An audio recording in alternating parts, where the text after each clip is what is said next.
இன்றைய தியானம் பரத்தினை பார். இருப்பவர் பரம்பொருள் ஒருவரே, எங்கும் அவரையே கண்டு அவரோடு களித்திருப்பாய் மனமே. கயிற்றை பாம்பெனக் கருதி மனிதன் படாத பாடுபடுகிறான். அப்படித்தான் தான் படும் வேதனைக்கெல்லாம் தனது அஞ்ஞானமே காரணம் ஆகும்.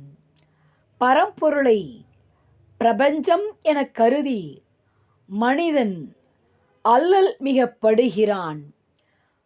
பரமனை உள்ளபடி காண்பது மெய் அறிவு.